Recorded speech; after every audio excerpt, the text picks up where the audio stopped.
कल हम सबसे ज्यादा नए बच्चों से प्रार्थना करते हैं, ये छोड़ दो गर्लफ्रेंड बॉयफ्रेंड, ये तुम्हारा नाश कर देगा।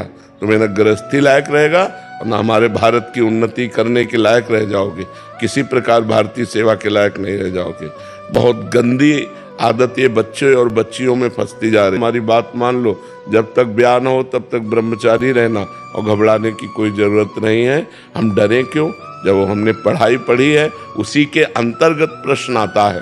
खास बात ये होती है कि क्लास के चैप्टर के अंतर्गत प्रश्न आता है। यदि बाहर का आए तो हमें डर लगे, ये पता नहीं कहाँ से प्रश्न कर दें, लेकिन हमारे चैप्टर के अंतर्गत ही करते हैं। क्यों?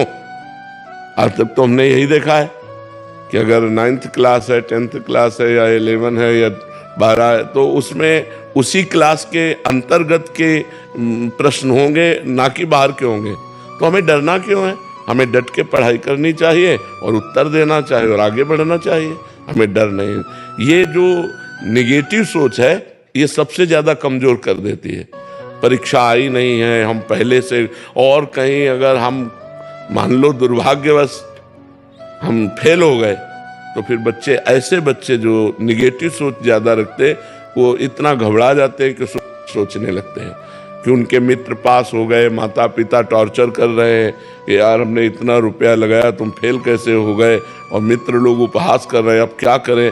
तो वो निगेटिव सोच उनको फिर सुसाइड की तरफ ले जाती है। इसलिए बिल्कुल नहीं नकारात्मक सोच। अगर मैं फेल भी हो गया तो अगले वर्ष तैयारी करूंगा और अच्छे से तैयारी करके पास हो जाऊंगा, ऐसा भाव रखना चाहिए। ठीक है महाराज जी, इस